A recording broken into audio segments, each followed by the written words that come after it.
Hi everyone, it's Tanja from Tanja Kraus Horsemanship here, and you are joining me for Monday Night Live. Tonight's episode is not live, as you probably realised. I am pre-recording this episode and probably the next few because I'm about to head to the United States and I'll be there for about a month, and then I cut across and go to New Zealand. So I should be able to bring you the Monday Night Live shows live from New Zealand, but all of the Mondays that I spend in the United States, I will have pre-recorded, or fingers crossed, I will have pre-recorded episodes for you.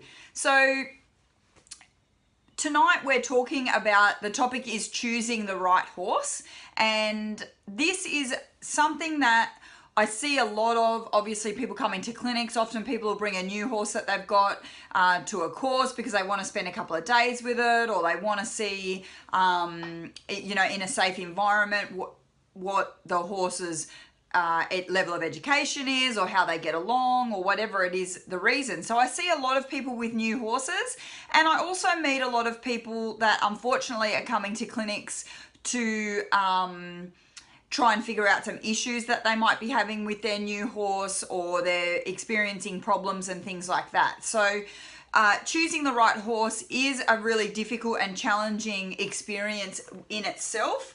And then you've got the added influence of it being quite emotionally charged, depending on whether we've had to move on another horse, or we've had a horse pass away, or it might be our first horse ever in our whole life, or it might be our first horse getting back into riding after we've had a big break.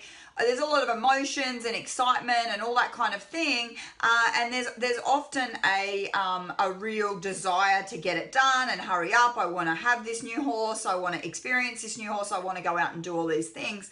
And then there's also the romantic side. If you're buying a horse, you probably love horses. And it's very, very easy to go and see a horse that's beautiful to look at and has a nice temperament, and you start to throw all of the things out the window that you were originally considering for your new horse, and you get swept away in the romanticism of it.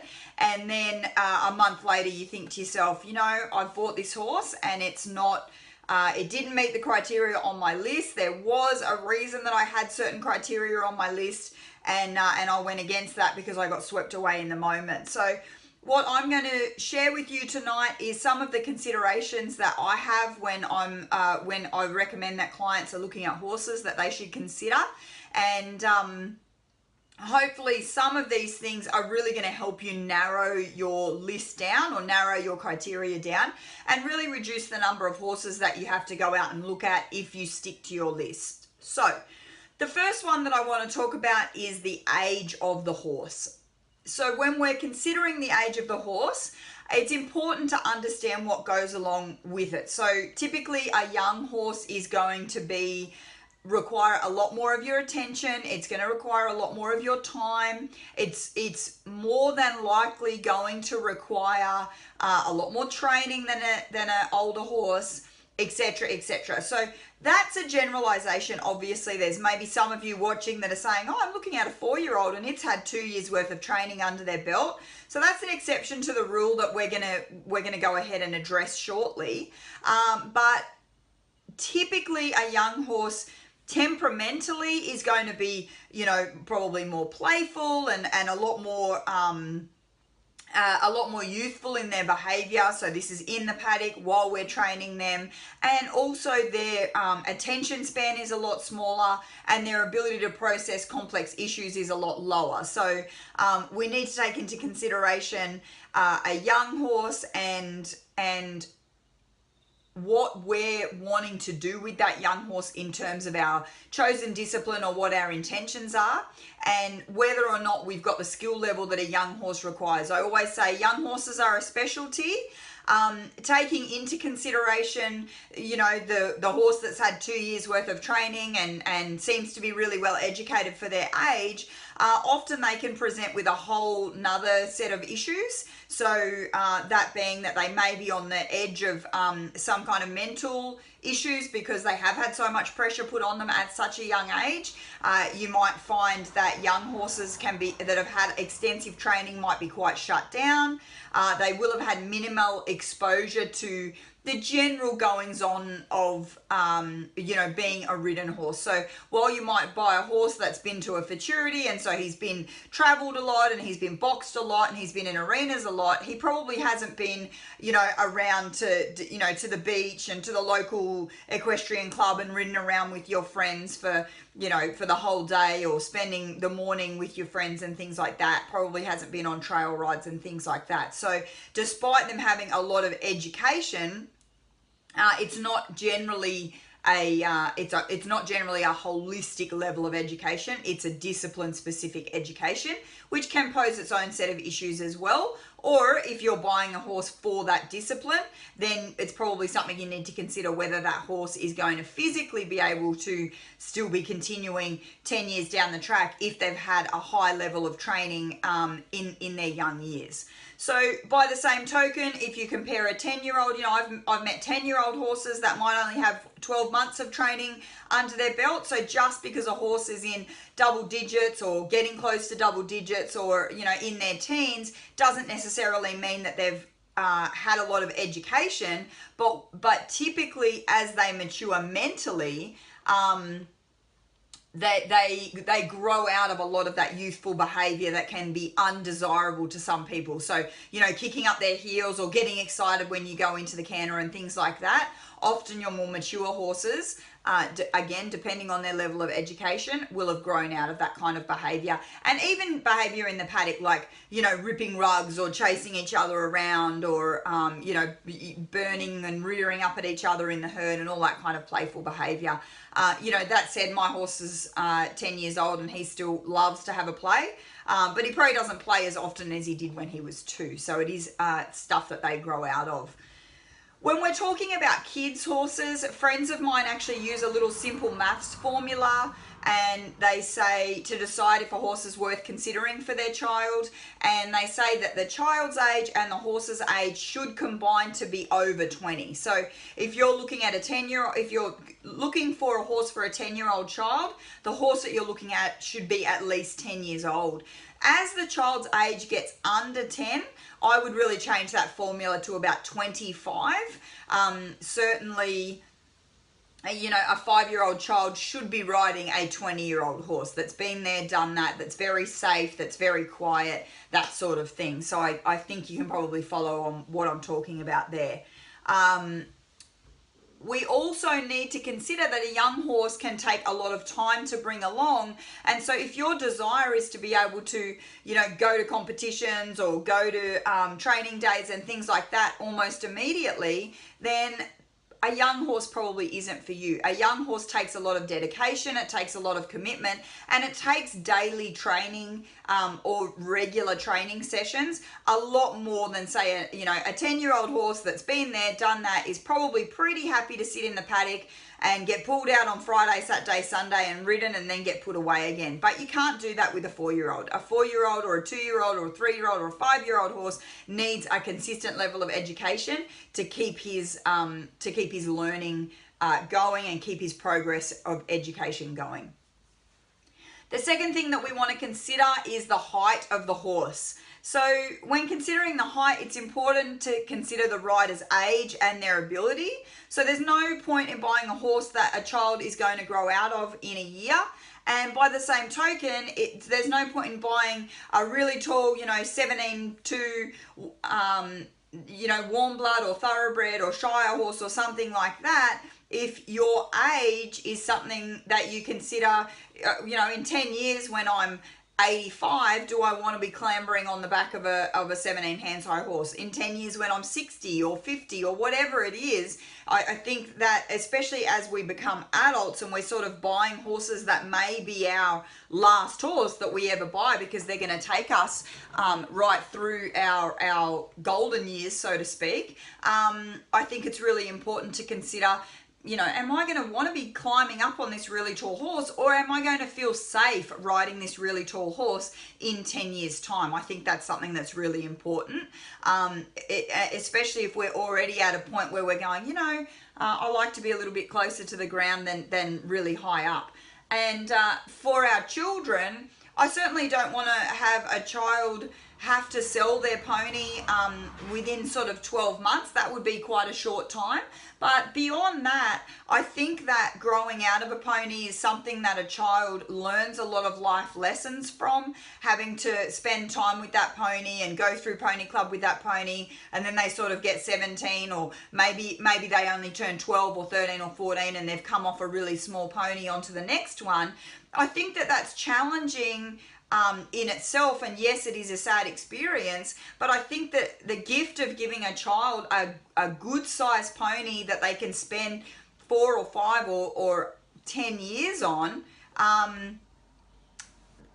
that depending on the age of the child and how much they're growing, I think that that's an amazing experience, and all the confidence that they get from having that correct size pony far outweighs the challenge of having to move that pony on when they've grown out of it, especially if we approach it in that way, and sort of as they're growing, we're saying, you know, you will grow out of this pony, and some other lucky child is going to have the opportunity to ride this pony. So yes, it can be sad, and I certainly wouldn't go and buy, you know, a miniature pony for a 10-year-old, because it's going to be quite a quick turnover, if you like.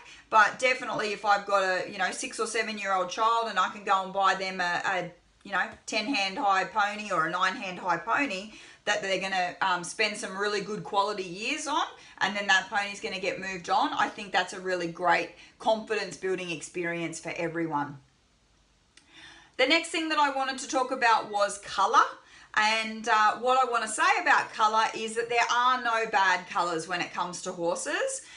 We should be taking into consideration the horse's health, the height, the age, and their temperament, all before we're even considering colour.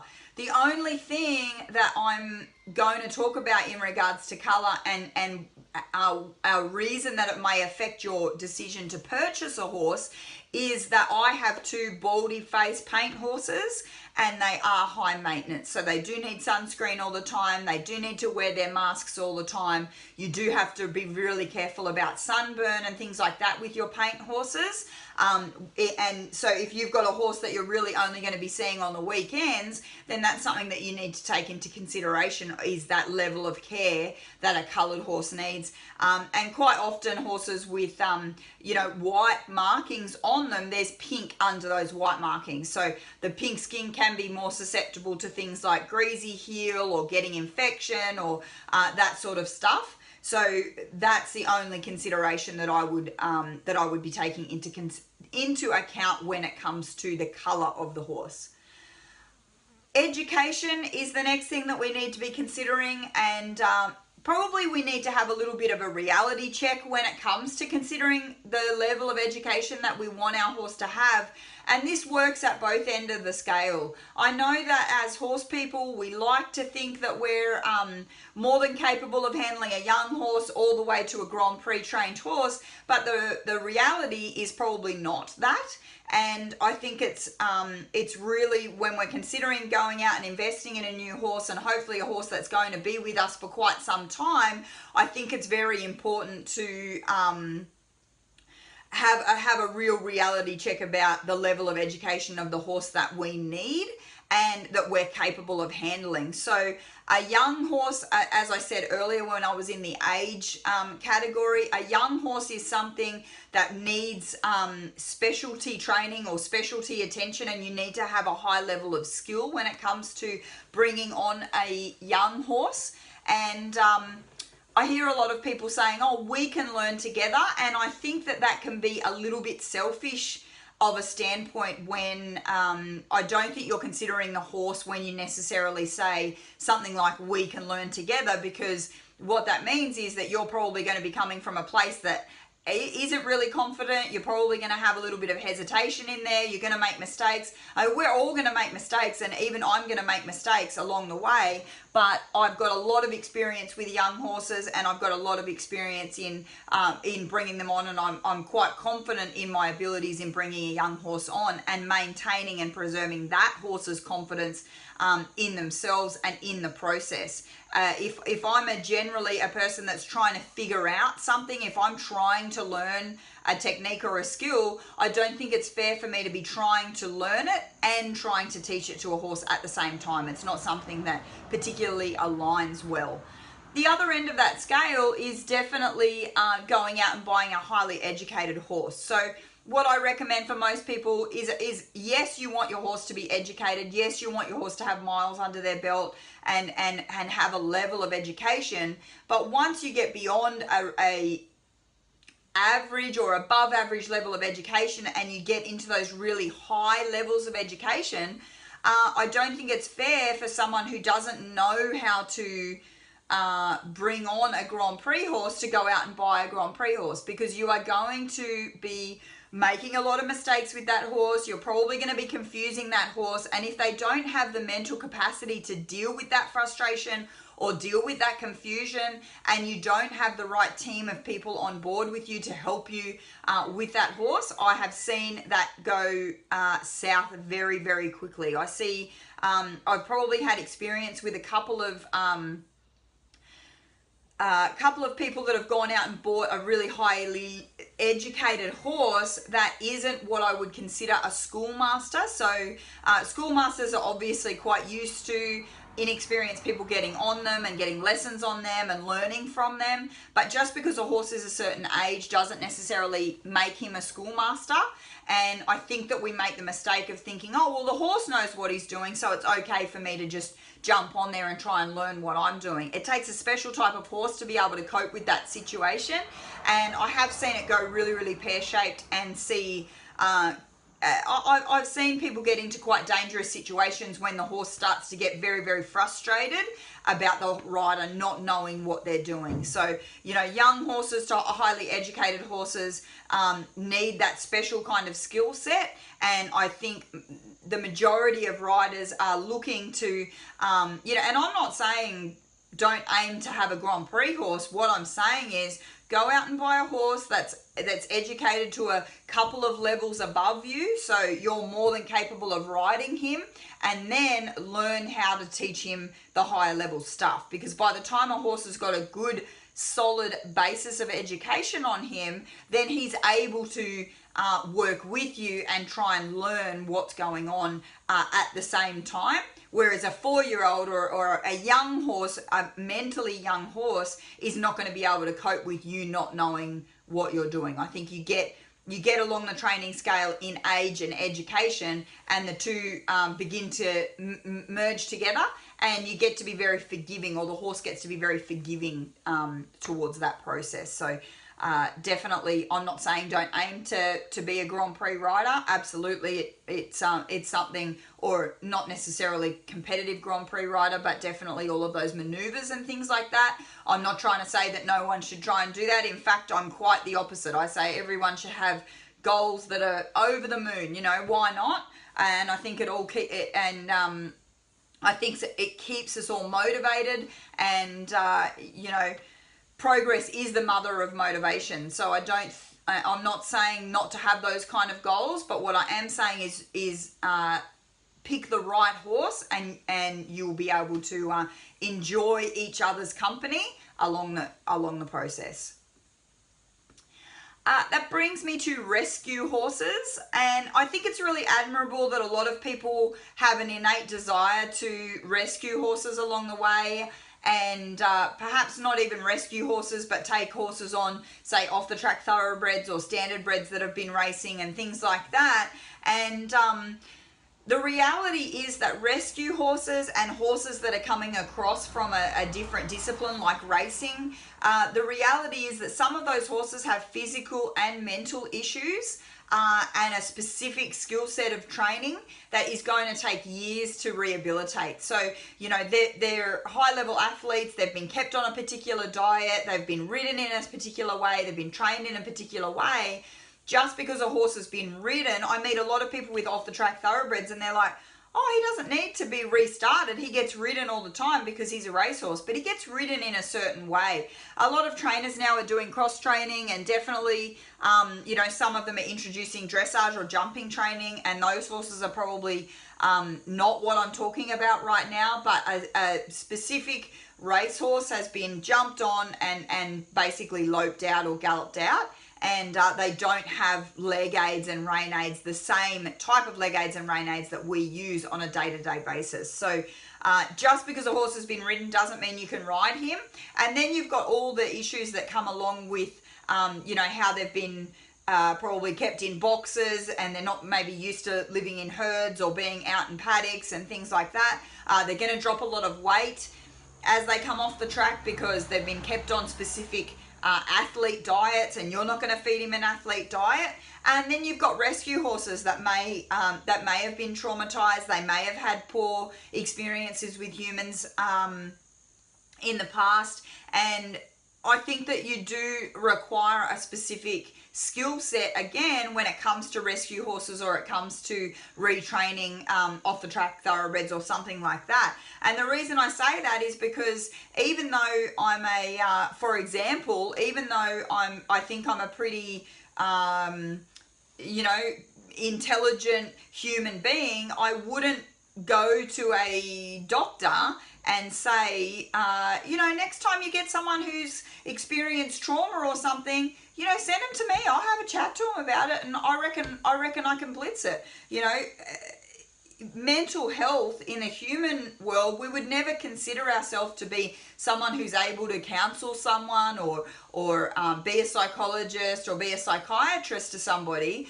And yet when we're taking on horses that have been in traumatic situations or that have been discipline specific and had a completely different world to the one that we're going to expose them to, I think that we think, oh, you know, I know a bit about horses, or I know about horses, so I'm going to be capable in this regard. I think a lot of them need specialist care and specialist training to come out the other side. So definitely rescue horses or off-the-track thoroughbreds require a specific skill set and a lot of patience. It can take absolutely years and years to rehab those horses into any kind of horse that's able to go out riding on a regular basis. That brings me to the breed, okay? Choosing a breed. We've been breeding horses for years to be bigger, faster, stronger, smarter, and yet you bring up a breed discussion and all of a sudden you're a breedist. And, you know, obviously everyone's got their preferred breed, or a lot of people have their preferred breeds. But what I want to consider when it comes to choosing the right horse for me or my child is, you know, what is the breed for? What's it renowned for? Obviously a good example is thoroughbreds. Thoroughbreds are a hot-blooded horse that are bred to race and go fast. Yes, I know hundreds of thoroughbreds that are, you know, plodders or plod along, and oftentimes that isn't their true personality. I've seen thoroughbreds that have come off the track and you think they're quiet and you think they're plodders, and then you train them and feed them and get them going really well, and all of a sudden that heat comes back into them. So I wouldn't be putting a child on an off-the-track thoroughbred no matter how quiet I think it is. You know, and certain breeds are bred for hot work. You know, Arabs are bred for hot work, and you've got those high-level horses that are bred to do exceptionally difficult and physically challenging maneuvers. So certain breeds have been bred for certain things. Figure out what the breed that you're looking at, what it's been bred for. Is that desirable? Are those traits specific to that breed? Is it desirable to you? If not, cross that breed off your list. That brings me to disciplines. So when we're choosing a horse, it's important for us to think about what it is that we want to do with the horse. And that's not what's going to impress my friends, what's going to impress the neighbors, all that sort of thing. It's not about me thinking to myself, you know, I'm going to join the local dressage club and we're going to ride dressage on the weekends. And so I'm going to go and buy myself a world-class 17 hand-high warm blood because it's going to impress everyone there, and everyone, that's their dream horse. You know, we watch the Olympics, we watch the sport, and we think, wow, how amazing would it be to have that horse? But the reality is that I'm probably only going to compete every couple of months. I'm probably going to want to take that horse trail riding and to the beach and just hang out and have a bit of fun with that horse. And the reality is that warm blood has not been bred to be necessarily a beach horse or a trail riding horse. It's going to require a certain level of skills and a certain level of training. Am I saying don't go out and buy one? No, that's not what I'm saying. I've got one in the paddock myself, and I will be taking her to the beach, and she will be going to clinics and all that kind of stuff. But what I'm saying is sometimes we get wrapped up in the fantasy of the highest level of the discipline that we're choosing to do, and we go out and buy a horse that's able to compete at a world level, and yet we're not going to compete at a world level. And I don't mean that in a negative way. If your goal is to compete at a world level, then go and invest the money on a world level horse. But what I'm saying is that a lot of us just want to hang out with our mates and go to our local club, go to working equitation, you know, once a month and compete on a local level. It doesn't mean that we need to go to Portugal to buy a world-class working equitation horse. We just don't need to do that. And I think that invites a lot of problems in amongst itself. So really considering, you know, yes, I know what the fantasy horse of my discipline is. Yes, I know what my dream horse is. But what's the reality? What's the reality of what I want to do with my horse right now? And what's the most appropriate horse for me? That brings me to mare versus gelding. And geldings, or mare versus gelding versus stallion. Mares are a category all of their own. Mares definitely are opinionated and are swayed a lot more than geldings are by hormones and environmental factors and things like that. The reality is that a mare is physiologically programmed to breed, to, you know, be the leader in a herd, and to come into season on a regular basis, and those hormones, and that is going to have an effect on her temperament. It's going to have an effect on her performance. It's going to have an effect on her attitude. It's going to do all of those things. Whereas a gelding obviously has had a lot of that removed when they were gelded. So whilst geldings are still probably minimally affected, typically a gelding is the same horse every single day. Stallions, same thing. They're focus and they're programmed to think about one thing, and that's breeding. So, you know, both Phil and I had stallions for many, many years, and I'm not saying don't go out and buy a stallion. What I am saying is you have to be aware of the differences between owning a stallion, owning a gelding, owning a mare. And again, I always come back to this no fuss situation, and that's because 90% of the people that I meet, of people that I talk to, are pleasure riders simply wanting to have fun, simply wanting to go out and compete. And sure, we can compete even nationally in this country. You know, your goal can be to compete nationally in Australia, but the reality is you're probably going to be doing that once a year and not for 5 or 10 years. The reality is that your immediate experience is going to be your local competitions once a month, and you want to have fun.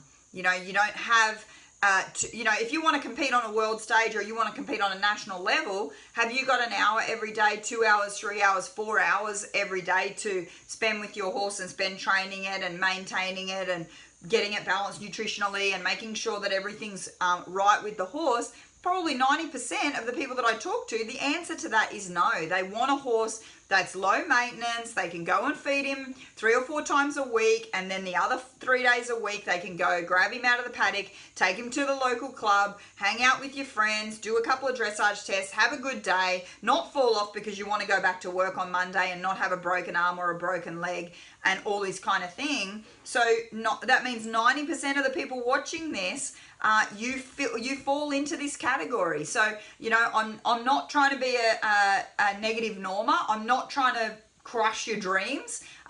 You know, I've got lots of goals. I've got lots of dreams, all that stuff. What I'm talking about here is the cold hard facts. I'm talking about the reality of what most of us want and the best horse that is going to help us achieve that experience with our horses. I meet too many people that are on the border of selling their horses because they've chosen the wrong one, and it's turned into it's turned into an issue or a problem for them. So that is the information, or they're the categories that I would be focusing on specifically when it comes to choosing your next horse.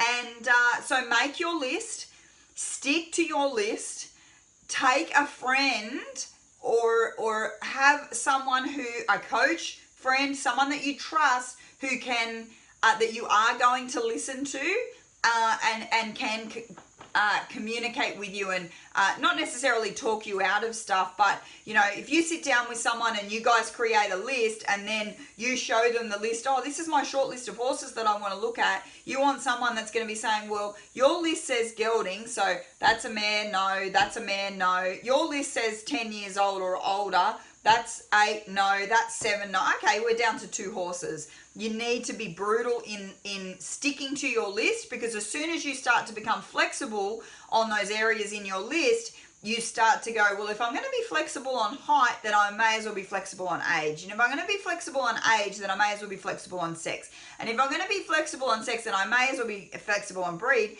And then you're back to the start again. You're all the way back to where you were at the beginning with no list. You may as well just go and throw a dart at horse deals and go and buy the one that the dart lands on. So I think that we can all have a really good time with our new horse, and I think that we can all choose the right horse for us by sticking to a few of these tips and really putting some practical thought into it and not getting emotionally swept away. The final thing is, when you do finally go out to look at a horse, ask the owner to ride it, or the person that's there to ride it for you, walk, trot, canter, and anything else that they choose to show you. If the owner's too worried to ride it, or that there's no one there to ride it, then that would be a red flag for me straight away. And you need to ride the horse before you buy it. If you are too worried to get on the horse while you're at the owner's house, what makes you think that you're going to get, all of a sudden, you're going to get courage once the horse is home? I talk to people, and this is an amazing story, but I hear it time and time again where they'll say to me, I went there and I was just a little bit worried about riding it, so I didn't ride it and I bought it, but I figured that when I got home, you know, in my own space and my own arena, I knew I'd be confident to ride the horse. And guess what? They weren't confident to ride the horse, because that issue that you had at the place when you were looking at the horse, that was your gut instinct saying to you, this isn't the right horse for us. If you don't meet that horse and say, I want to ride that, I want to get on that horse. You know, I'm so fortunate and blessed to meet thousands of horses on my travels, and they turn up to my clinics and I look at a horse and I go, man, I want to ride that. I want to experience what that horse feels like to ride. So if you don't feel like that when you're visiting a horse or you're considering it for sale, then I think that that's definitely a red flag for you, and something that you need to consider in terms of maybe it's not the right horse for you. And it's better to waste the fuel in your car and the time out of your day crossing a horse off the list than getting all the way there and saying, oh, well, I brought the float, so, you know, chuck him on it and we'll deal with things when we get home. I don't think that's a wise move at all. So I hope you enjoyed this video. Again, Monday Night Live is at 8 p.m. Australian Eastern Standard Time every single Monday on the Tanja Kraus Horsemanship Facebook page. Be sure to subscribe to us on YouTube, because all of the replays go up on YouTube. This one has obviously been fed to Facebook from YouTube because I've pre-recorded it. Follow our Facebook page. Send me your email address to get on our mailing list. I write an article every week and I send it out. Our YouTube channel, I also upload a weekly training video to the YouTube channel. There's lots of content coming your way and you can access that all through our Facebook or our Instagram pages. Thank you so much for joining me. I hope you're having a fantastic week with your horses, and I look forward to hearing from you guys any of your tips or your experiences of buying your new horse. So I will see you next Monday. Or as I said, I'll be pre-recording the next Monday night live, and I look forward to seeing you all or communicating with you all on Facebook. So good night.